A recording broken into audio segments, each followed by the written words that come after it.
Spacing equals 6 inches by 3 equals 18. The spacing between A and B is 18.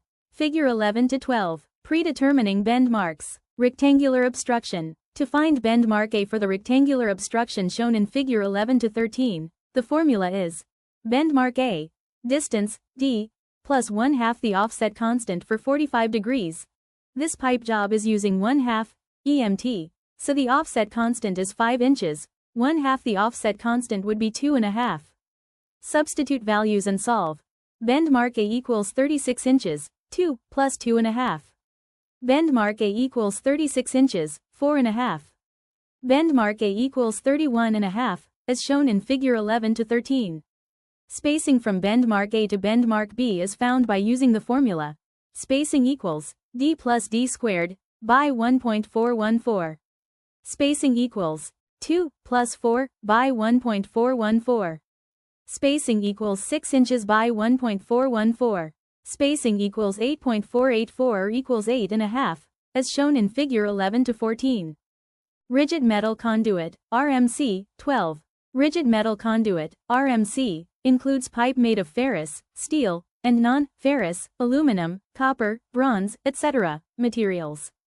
Article 344 of the National Electrical Code covers the use and installation of rigid metal conduit, RMC. This article defines rigid metal conduit as a threadable raceway of circular cross-section designed for the physical protection and routing of conductors and cables and for use as an equipment grounding conductor when installed with its integral or associated couplings and or appropriate fittings. Quote, standard rigid metal conduit sizes are 1/2, 3/4, 1, 1 1/4, 1 1/2, 2, 2 1/2, 3, 3 1/2, 4, 4 1/2, 5, and 6. These sizes are called trade sizes. Trade sizes give the dimension for the minimum inside diameter of the pipe, rather than the overall or outside dimension of the pipe. A full listing of pipe diameter inside and outside are listed at the back of the book. The metric designator for these sizes range from 16 mm to 155 mm. Rigid metal conduit is manufactured in standard lengths and is threaded on each end. The standard thread, called the National Pipe Thread, NPT, is a U.S. standard for tapered threads used on threaded pipes. The taper rate for all NPT threads is 1/16 or 3/4 inch per foot measured by the change of diameter of the pipe thread over distance. The threaded couplings that are used to connect, or join, two pieces of rigid metal conduit together have no taper, or have straight threads, NPS. By not having a taper, more threads can be engaged, making for a better electrical connection which enables the conduit to be used as an equipment grounding conductor. Color-coded end caps, or thread protectors, are used on the end of the threaded pipe to protect the threads from damage and to keep the threads clean. Pipe sizes that are in inch sizes, I, 2, 3, 4, 5, and 6 inches are protected with caps that are color-coded blue. Trade sizes 1/2, 1 1/2, 2 1/2, and 3 1/2 are protected using black caps, while sizes 3/4 and 1 1/4 have red-colored thread protectors. The standard length of rigid metal conduit is be 10 feet, which includes a required coupling on one end of the conduit.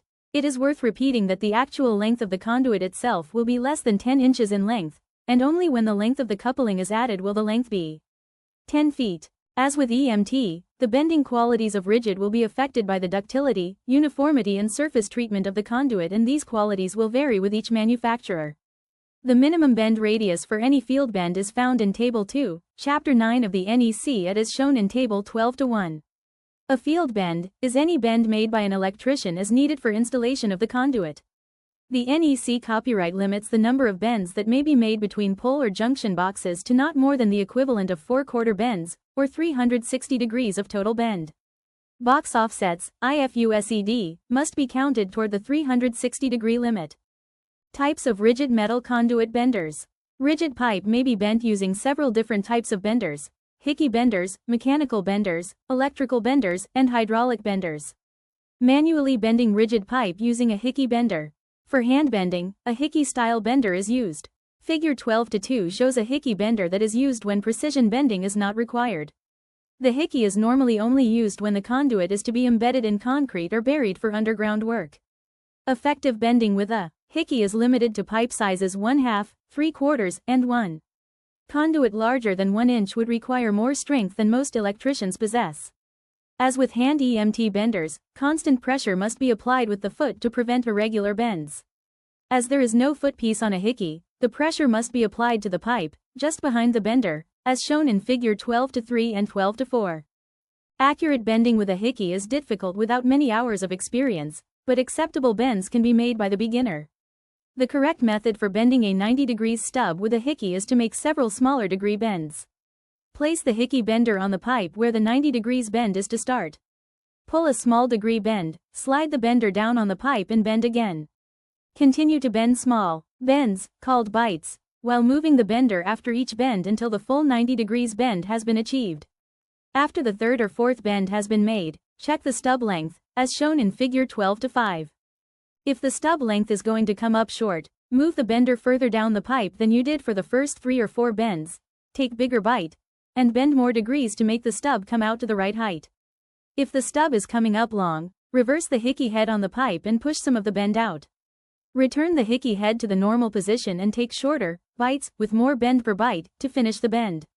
While it is possible to bend a 90 degrees bend with one pull on the bender handle, the resultant bend would have a radius that is usually too small, too tight, and would make wire pulling difficult, if not impossible. See table 12:1. Rough take-up values for bending 90 degrees stubs are shown in table 12:6. Take-up will vary with hickey type and the material that the conduit is made of. Use these take-up figures and lay out the pipe as described for 90 degrees stubs in Chapter 3 for a starting point. Mechanical benders. Chicago-style mechanical benders like the one shown in figure 12:7 can be used to bend rigid metal conduit, steel and aluminum, up to 2 inches trade size. This style bender can also be used for bending EMT up to 2. This style of bender can produce very accurate bends with little physical exertion on the part of the electrician. Bending techniques for Chicago-style benders are covered in Chapter 13. Electrical benders. Figure 12:8 shows one style of electrical bender that is capable of bending rigid conduit, EMT and IMC in sizes 1/2 through 2. No need to change shoes, as the shoes are all included in one casting. Though the shoe design is convenient, what makes the Cyclone bender unique is the solid-state circuitry that allows you to dial in the desired angle of bend from 1 degree to 105 degrees. The Cyclone even compensates for spring back and requires no physical effort to bend the conduit. Figure 12:8. Courtesy Gardner bender. Hydraulic benders. Figure 12:9 shows a Greenlee GL880 hydraulic bender that can bend up to 2 inches rigid conduit. Figure 12:9. Greenlee GL880 hydraulic bender. Courtesy Greenlee. Hydraulic benders are available that will bend up to 6 inches rigid metal conduit. Hydraulic bending techniques are covered in Chapter 14. Bending with a mechanical style bender 13. The mechanical ratchet style bender, as shown in figure 13:1, is a great bender for various sizes of EMT, rigid, IMC, and aluminum conduit. This style of bender is frequently referred to as a Chicago bender. One of the first manufacturers of this style bender was the Lindsay Company from NC. They called their bender a Chicago bender, and the name became synonymous for any mechanical bender of this style. While one person can successfully bend conduit using this style of bender, it is easier if 2 electricians work together. While one is watching for alignment and leveling, the other operates the ratchet handle for bending. With careful layout and by following the proper procedures, bending conduit with this type of bender becomes an art form. While not all electricians are capable, nor aspire to this degree of proficiency, for those that do, this is the style bender that makes it possible. The ratchet mechanism that engages the notches on the bending shoe that causes the shoe to rotate is called the pawl, as shown in figure 13:2. There will be a release mechanism on the bender frame that will disengage the pawl from the shoe, so the shoe can be rotated to remove the conduit after the bend has been made, or to move the pipe forward. The jaw, or front of the bending shoe, will be used as a reference for bending, the same as the arrow on a hand EMT bender. All benders of this type will have a degree scale, or degree indicator, that is part of the bender to indicate the degree of bend that has been made. The accuracy of these degree indicators are questionable, especially on older or well-used benders. The scale can be used effectively, however, if some scrap pieces of pipe are bent using a level and then making notations or corrective marks, in pencil, on the scale to indicate when a 45 degrees and 90 degrees bend have been achieved. The take up as measured from the front of bending shoe can also be found while checking the accuracy of the bending indicator scale. Write the take up on the shoe in pencil. Do not rely on someone else's notations about scale accuracy or take up. You are responsible for the conduit you bend, so establish your own figures. For accuracy of bends and ease of bending, level the bender frame. If the work surface is rough and uneven, use a piece of plywood to give yourself a good solid, level work surface. By having the bender frame level, precision offsets, 90° stubs and multiple bend pipe jobs are greatly simplified and will produce results that you can take pride in. The same procedures outlined in previous chapters for bending 90° stubs, kicks, offsets, and saddles with EMT will apply to bending rigid metal conduit. The only difference will be that the front of the bending shoe will be used as a referelche, instead of using the arrow as we did on the hand bender. When bending rigid conduit, the accuracy of your bends has added importance as the conduit must be cut, reamed and threaded. Pipe that fits right the first time, without additional cutting and threading to make it fit, more than pays for the little extra time that was spent on calculating the location of the bend marks. If a magnetic angle finder is not available, an alternate method for bending angles less than 90° is the amount of travel. Amount of travel method. The basis for this method is the fact that for any given pipe size, the same amount of pipe will be drawn, travel, into the bender and formed around the radius of the bending shoe every time a bend is made. The relationship between the amount of conduit travel and the degree of bend can be used to bend various degrees of bend. Example: if 10 inches of conduit travels into the bender for a 90° bend, only 5 inches should travel into the bender for a 45° bend. To apply the method: 1. Carefully level the bender frame. 2. Insert a straight length of conduit into the bender. Attach the front jaw to the bending shoe, release the pawl, lift the handle and engage the ratchet. Lower the handle, letting the weight of the handle hold the conduit in place. 3. Using the back of the conduit support, bending shoe back plate assembly, or other convenient non-moving part as a reference, place a mark on the conduit as shown in figure 13-5. 4. Bend a full 90° bend, checking carefully with a level for accuracy and adjusting for spring back, the amount the bent pipe tends to straighten when pressure on the ratcheting mechanism is released. 5. Using the same spot on the bender as you used to put the first mark on the conduit, make a second mark as shown in figure 13-6. 6. Remove the pipe from the bender and measure the distance between your first mark and your second mark. This measurement is the amount of travel for a 90° bend for this size of conduit using this bender. To find the amount of travel for any given angle of less than 90°, divide the amount of travel by 90, and then multiply the answer by the number of degree you want to bend. Example: if the total amount of travel for 90° was 8 3/4, find the amount of travel for A. 22.5 degrees, B. 10 degrees and C. 17 degrees. A. First divide the amount of travel by 90 to get the travel per 1 degree.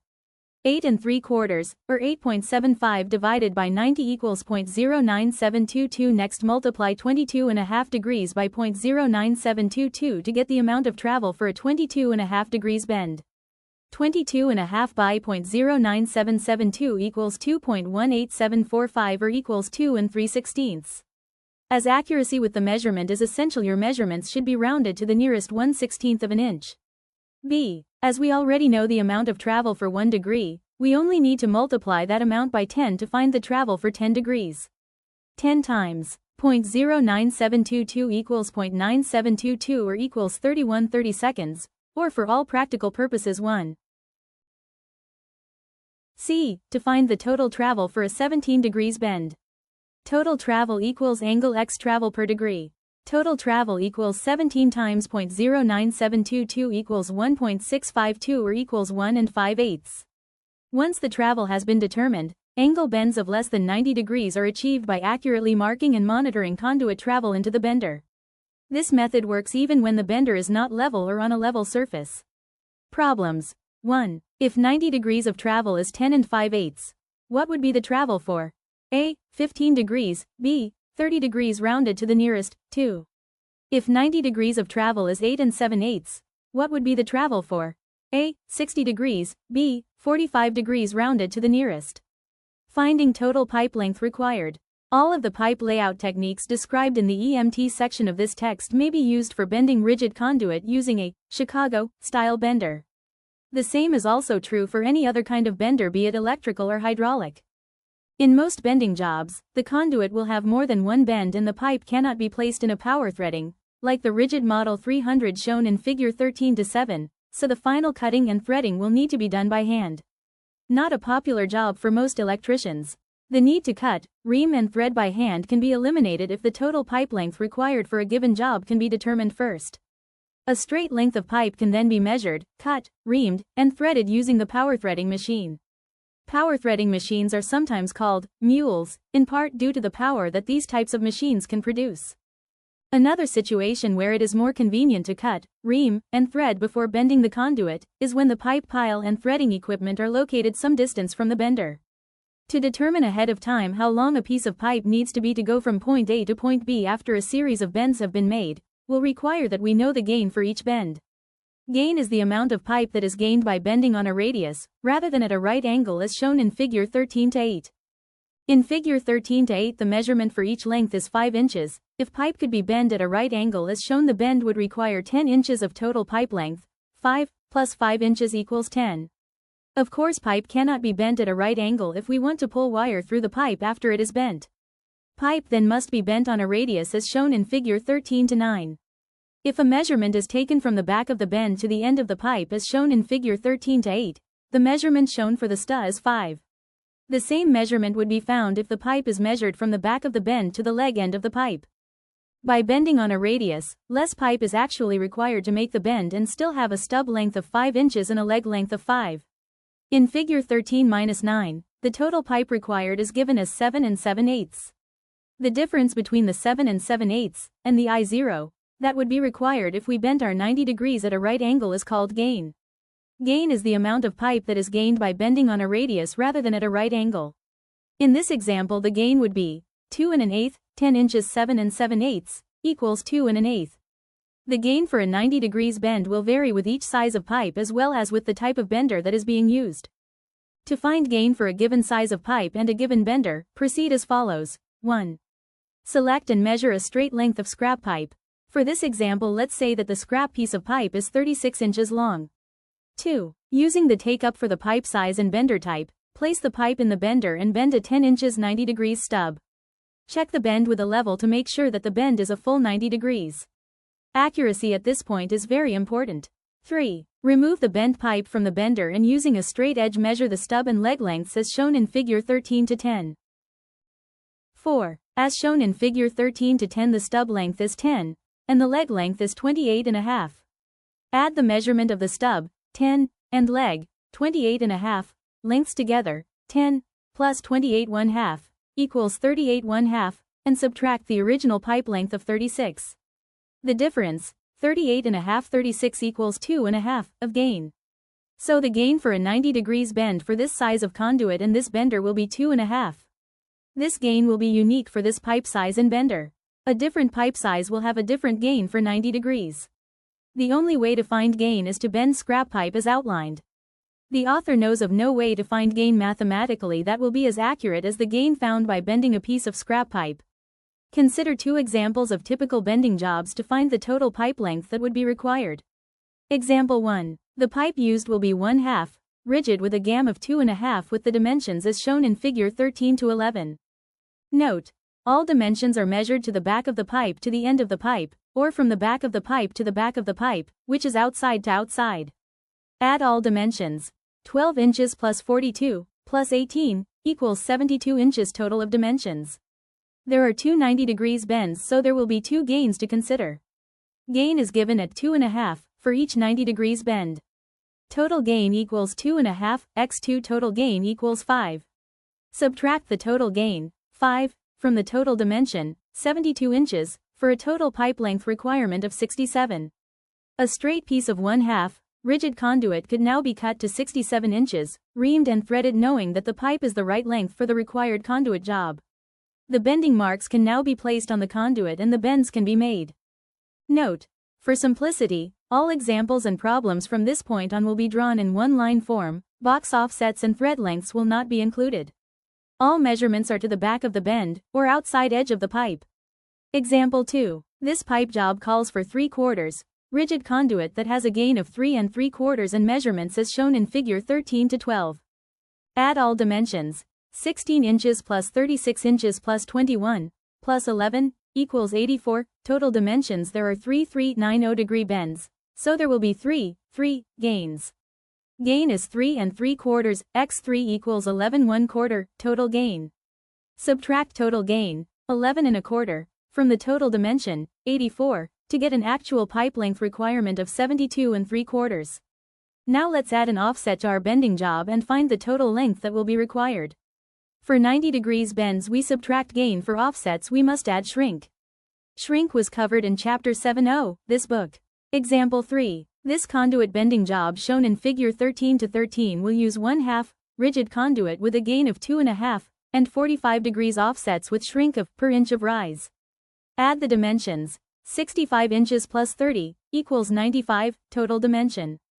Find total shrink. The offset is 8 inches, so the shrink will be, for each inch of rise, 8 by 3/8 equals 24/8 or 3 inches total shrink. Add total shrink to the total dimensions. 3 inches plus 95 inches equals 98, adjusted total dimension. Find total gain. There is only one 90 bend, so the gain would be 2.5.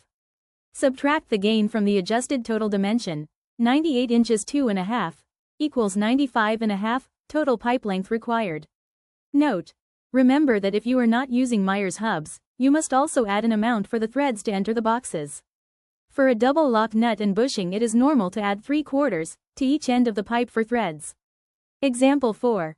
Figure 13-14 is a job using 3/4 rigid pipe.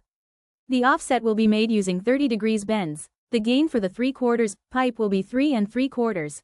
Shrink for the 30 offset will be 1/4 per inch of rise. Figure 13-14. Add all dimensions. 13 inches plus 41 plus 28 equals 82, total dimension. Find total shrink. 30 10, offset equals 10 inches by 1/4, equals 2.5, total shrink. Add total shrink to total dimension. 2.5 plus 82 equals 84 1/2, adjusted total dimension. Find total gain. 2 90 bends equals 2 by 3 3/4, equals 7 1/2, total gain. Subtract total gain from the adjusted total dimension. 84.5, 7.5, equals 77. 77 inches of pipe, plus threads, will be needed for this bending project. Problems. 1. Gain 2.5, shrink per inch of rise. Total pipe length _ 2. Gain 3 3/4, shrink 1/4 per inch of rise. Total pipe length _ 3. Gain 5 3/8, shrink 1/2 per inch of rise. Total pipe length _ 4. Gain 4 1/4, shrink per inch of rise. Total pipe length _ push through bending. The Chicago type bender allows us to advance the art of pipe bending. All bends in a given piece of conduit can be made in succession without removing the pipe from the bender. After a bend is made, the pawl is released, the jaw is removed and the pipe is advanced forward to the next bend mark. The jaw is replaced, the pawl is engaged, and the next bend is made. This technique is called push through bending. To use this technique, all bend marks for a given length of pipe are placed on the conduit first. This requires additional calculations, but will actually save time once you become familiar with the procedures used. An added benefit is the feeling of accomplishment and pride you will feel when the pipe fits right the first time every time. Let's review two terms from previous discussions: take, up and gain. Take, up is the distance from the back of the bend to the bending mark and is used to position the bender for accurate 90 bends as shown in figure 13-15. Gain is the amount of conduit saved by bending on a radius rather than at right angles as shown in figure 13-16. Figure 13-16. Now let's assume we are bending 1/2 rigid pipe. The take-up of the bender is 5, and the gain is 2. We need to bend a piece of pipe with a stub of 12 inches and a leg of 20. Total pipe length required would be, total pipe length equals 12 inches plus 20 inches, stub plus leg, minus 2 inches, gain. 12 inches plus 20 equals 32 inches 32 inches 2 inches equals 30. Total pipe length equals 30, as shown in figure 13-17. To lay out the pipe for a 12 inches stub length, we would subtract 5 inches for take-up and place a bend mark on the conduit 7 inches from the end of the pipe as shown in figure 13-17. Bend the 90 stub as shown in figure 13-18. Locating bend mark from opposite end of the pipe.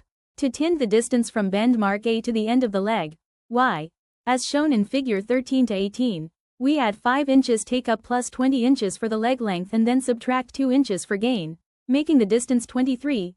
Another way to get the measurement from bend mark A to the end of the pipe, point Y, is as follows.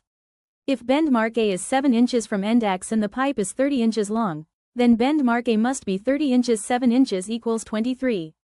Figure 13 to 19 shows two right angle bends. Mark A is 5 inches before the first angle and mark B is 5 inches before the second angle. The distance from mark A to mark B then is 5 inches plus 47, or 52. In figure 13 to 20 the bends are not at right angles, but are bent on a radius. The distance from bend mark A to bend mark B would be 5 inches plus 47 equals 52, minus 2 inches for one gain for a distance of 50. For double 90 degrees bends, the back-to-back distance minus one gain will be the spacing, or distance, between bend marks A and B. The back-to-back measurement is 52 inches, 52 inches 2 inches equals 50. Now that we understand how to use take-up and gain, we can locate other bend marks on the pipe from a preceding bend mark. Example. In this example we will be using 1/2 rigid conduit. Our bender has a take-up of 5 inches and we have bent scrap pipe and know the gain for each 90 degrees bend will be 2. Using this information, let's lay out bend marks A and B for the pipe job as indicated in figure 13 to 21.